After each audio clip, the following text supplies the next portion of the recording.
The bass thumped through the walls of Club Eclipse, a pulsing heartbeat that promised escape.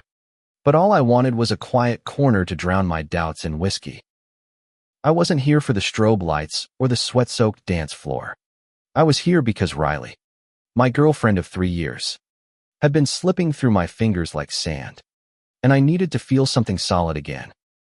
Tonight, I'd find her, confront her, and maybe, just maybe, save us. I pushed through the crowd, the air thick with perfume and desperation. My name's Alex Carter, 28, a graphic designer who'd rather sketch cityscapes than navigate the chaos of Boston's nightlife. But Riley loved this place, its electric energy, its promise of freedom. She was 30, a freelance photographer with a laugh that could stop time and eyes that saw the world in colors I couldn't name. We'd met at an art gallery, her camera clicking as I stood awkwardly by my own work. 3 years later, I was chasing her shadow through a club, my heart heavy with questions I wasn't sure I wanted answered. The bar was a lifeline, and I ordered a double whiskey, scanning the room. Riley had been distant for weeks, late nights, vague texts, a smile that didn't reach her eyes. I'd brushed it off as stress, but doubt had rooted deep, whispering betrayal. Tonight, she'd said she was meeting friends here, but her phone was off, and my gut screamed something was wrong. Alex. A voice cut through the noise. It was Jamie, my best friend since college, her buzzed blonde hair catching the neon glow. At 29, she was a bartender with a knack for reading people and a loyalty fiercer than anyone I knew. What are you doing here? You hate clubs. Looking for Riley, I said, sipping my drink, the burn grounding me. She's been off. I need to talk to her.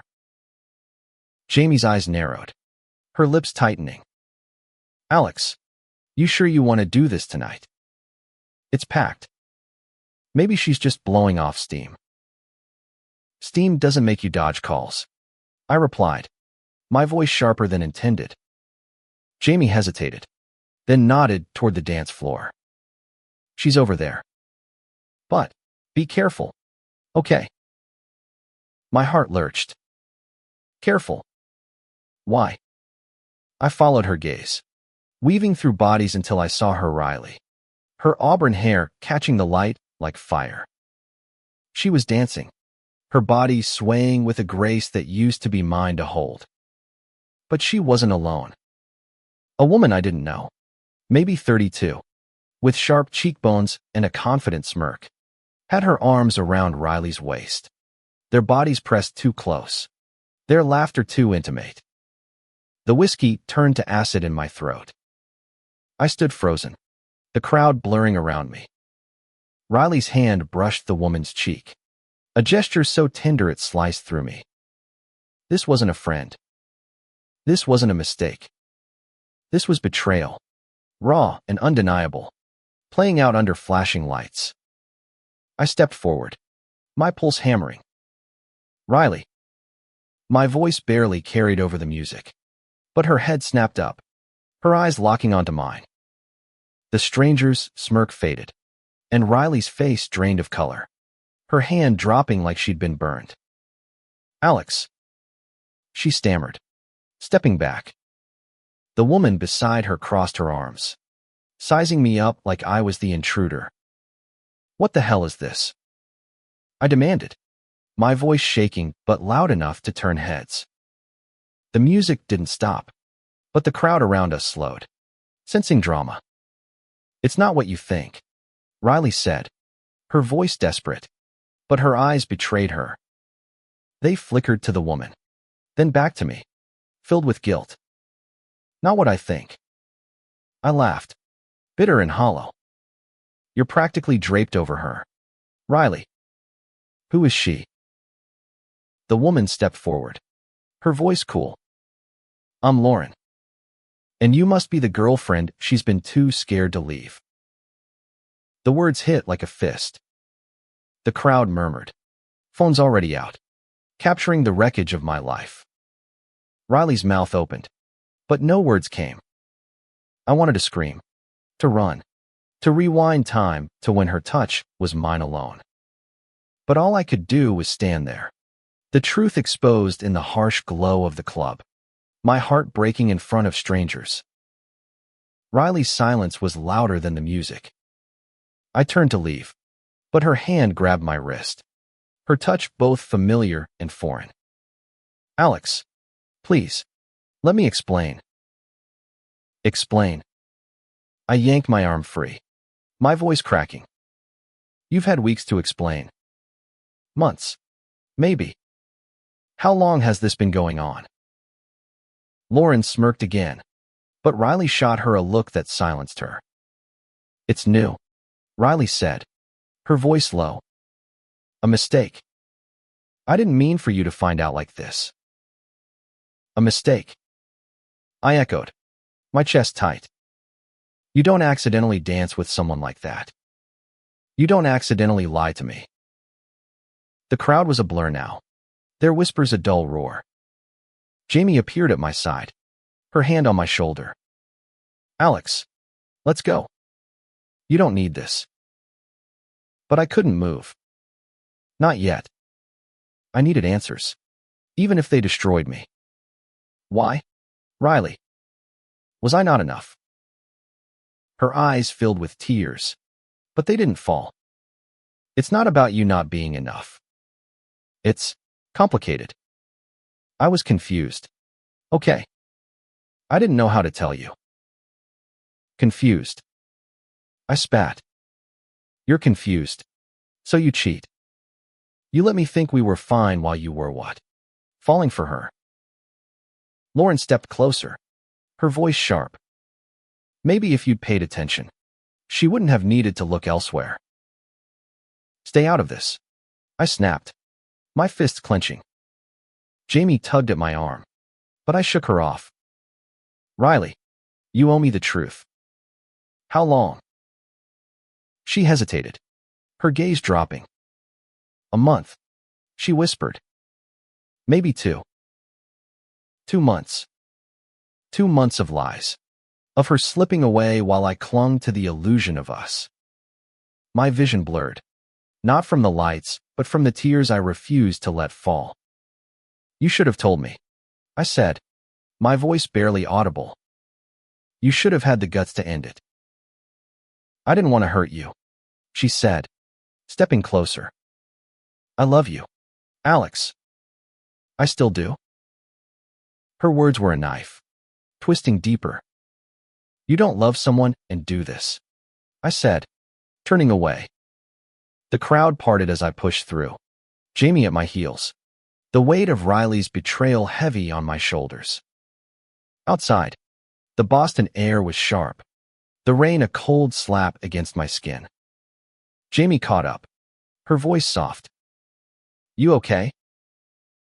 No, I admitted, my breath hitching. But I will be. The rain soaked through my jacket as I stood outside Club Eclipse, the neon sign flickering like my fading hope. Jamie hovered nearby, her presence a quiet anchor, but my mind was a storm. Riley's betrayal replayed in vivid color. Her guilty eyes burned into me. I wanted to scream, to erase the image of her with Lauren, but the truth clung like damp clothes. Inescapable. Alex, let's get you home, Jamie said, her voice gentle but firm.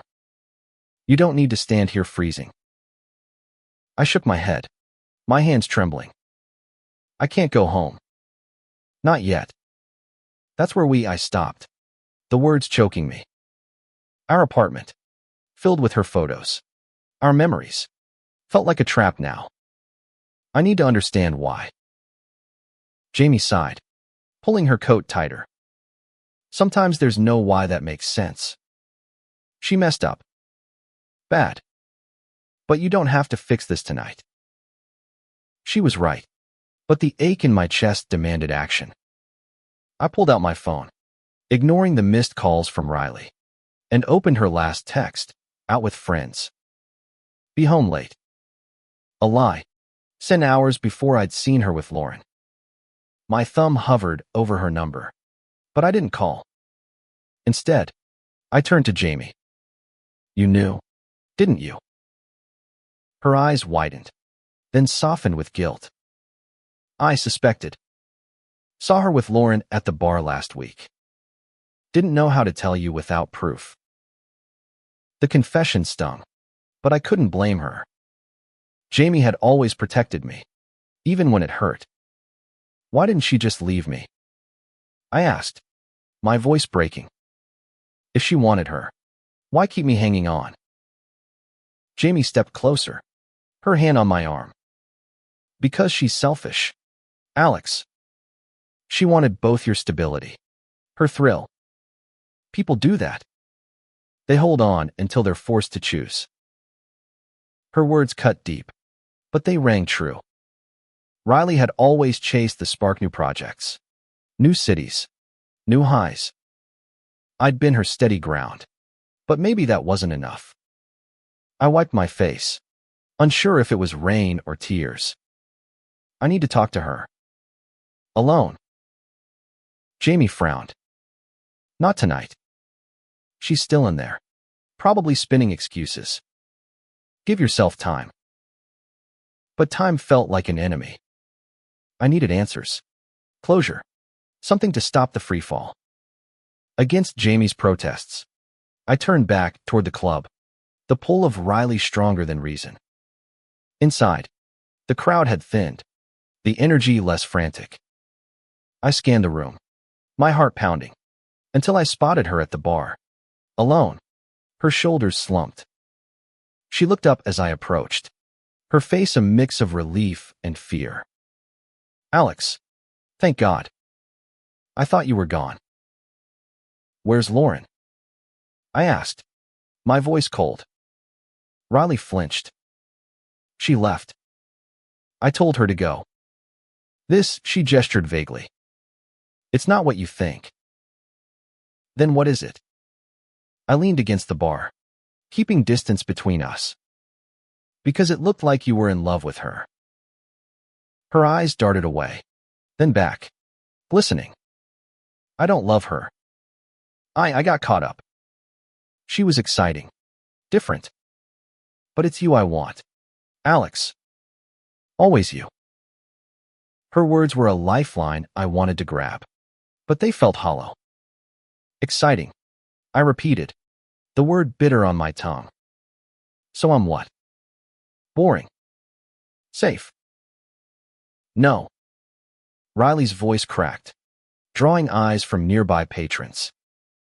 You're everything. You're home. I was stupid. Okay. I got scared of how much I love you. How real this is. Lauren was a distraction. I laughed, sharp and humorless. A distraction. For 2 months. You let me plan our future while you were sneaking around. Do you know what that feels like? Her silence was answer enough. She reached for my hand, but I pulled back, the space between us a chasm. I trusted you, I said, my voice low. I gave you everything, Riley. And you threw it away for a thrill. I didn't throw it away, she whispered, tears spilling now. I'm here, aren't I? I'm fighting for us. Fighting. I shook my head, the weight of her betrayal crushing. You're only here because you got caught. If I hadn't shown up, would you even be sorry? She opened her mouth, then closed it, her silence deafening. The bartender slid a drink toward her, but she ignored it, her eyes locked on mine. I'm sorry, she said finally. I know I messed up, but I can fix this. We can fix this. I wanted to believe her, to fall back into the warmth of her promises. But the image of her with Lauren, the ease of their touch, was seared into me. I don't know if I can, I said, my voice barely above a whisper. Not now. Maybe not ever. Riley's face crumpled, and for a moment, I saw the woman I'd loved, the one who'd danced with me in our kitchen, who'd framed my sketches and called them art. But that woman felt like a ghost now, replaced by someone I didn't recognize. I turned to leave, but her voice stopped me. Alex, please, don't give up on us. I didn't look back. The club's lights pulsed behind me as I stepped into the rain again. Jamie waiting by the door. You okay? She asked, her voice soft. No, I said, my chest tight. But I need to be. We walked in silence. The city's hum a distant echo. My phone buzzed Riley's name on the screen, but I let it go to voicemail. The truth was out, raw and unfixable, and I needed to find a way to live with it. Tomorrow, I'd face her again. Tomorrow, I'd decide what came next. But tonight, I just needed to breathe. The next morning, Boston woke under a gray sky, mirroring the heaviness in my chest.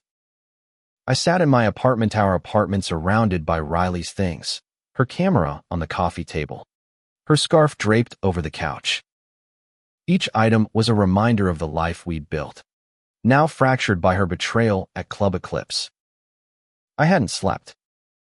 My phone was a minefield of Riley's texts and voicemails, each one pleading for a chance to explain. I hadn't responded. Not yet. I needed space to think, to untangle the love I still felt from the hurt that threatened to drown it. But the silence of the apartment was suffocating, so I grabbed my sketchbook and headed to a nearby cafe, hoping the hum of strangers would quiet my thoughts. The cafe was warm, filled with the clink of cups and soft chatter. I ordered a black coffee and opened my sketchbook, my pencil hovering over a blank page.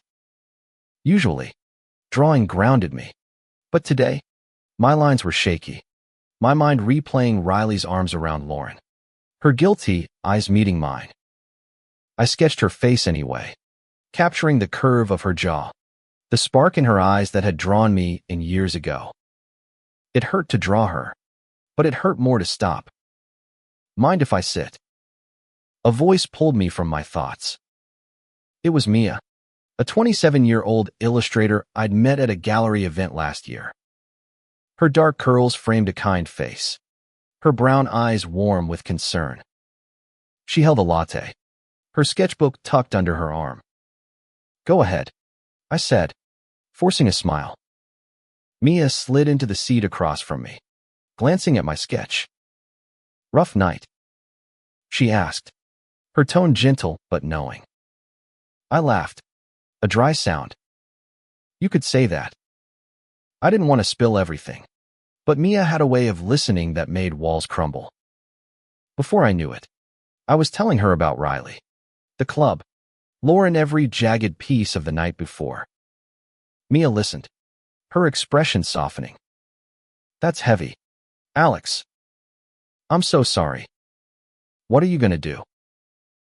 I don't know, I admitted, my pencil still in hand. Part of me wants to hear her out. But how do you trust someone after that? Mia sipped her latte, thoughtful. You don't have to decide right away. Betrayal like that, it's a wound. You gotta let it breathe before you know if it'll heal. Her words stuck with me, simple but true. I nodded, grateful for her quiet wisdom.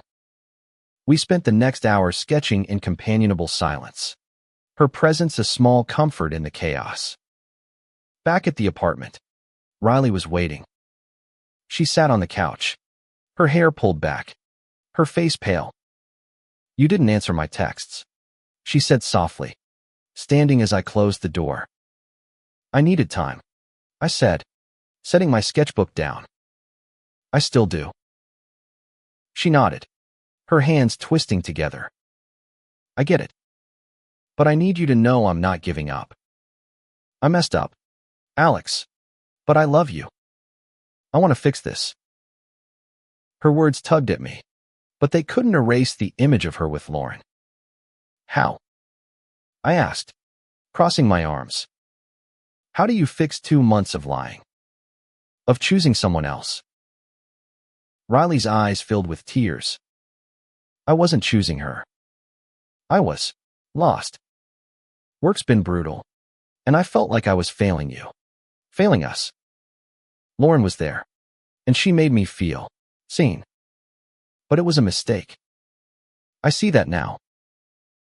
Her vulnerability cracked something in me, but it wasn't enough.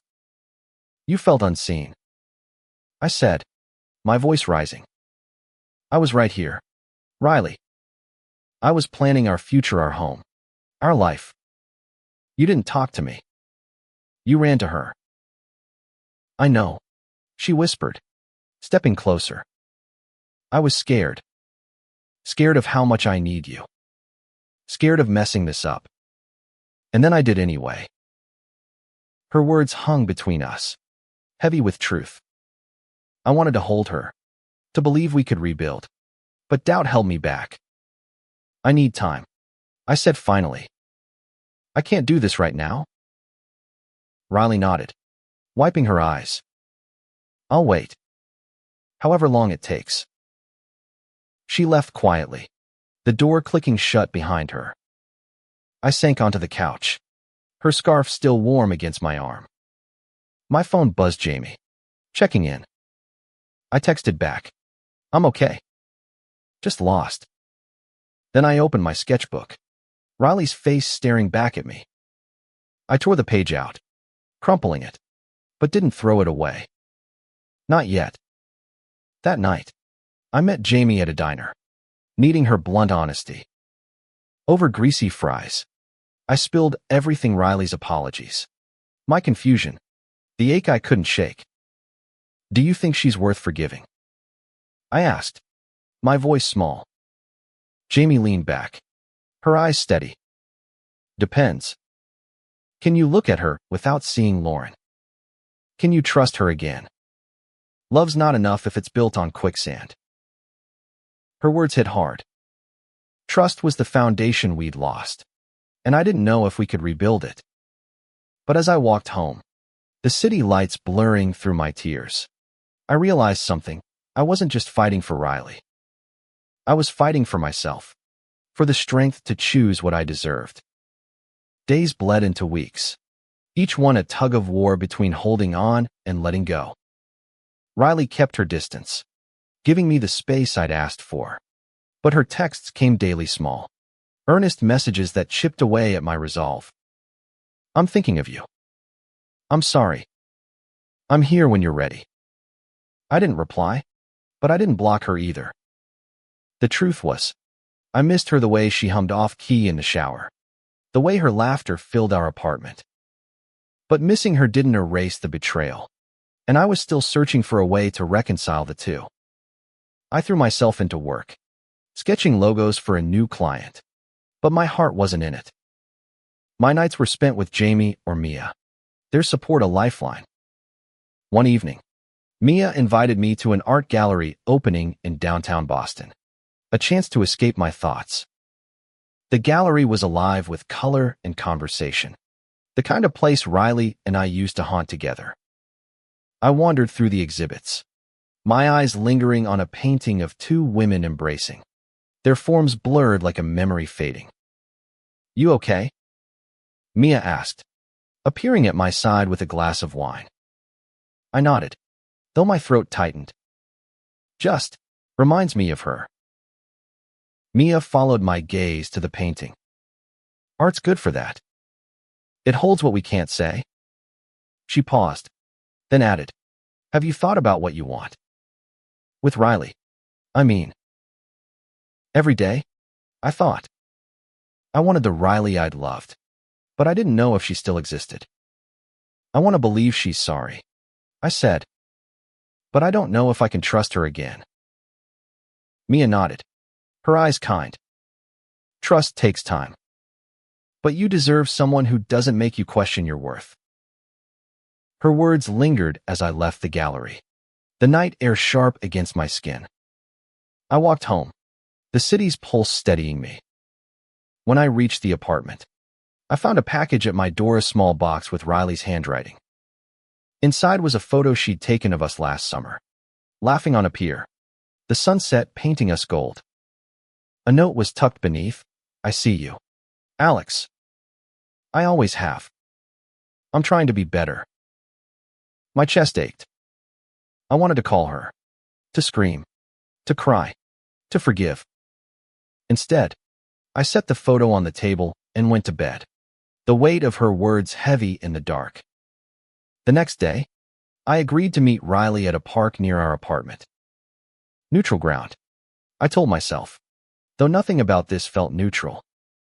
She was waiting on a bench, her auburn hair catching the autumn light, her hands fidgeting with a coffee cup. When she saw me, her face lit up, then softened with caution. "Thanks for coming," she said, standing. "I wasn't sure you would." I almost didn't, I admitted, sitting beside her but keeping space between us. "What do you want, Riley?" "You," she said simply, her voice raw. "I want us. I know I broke your trust, and I hate myself for it. But I'm working on me and why I did it. I'm seeing a therapist, trying to figure out what I was running from." Her honesty disarmed me.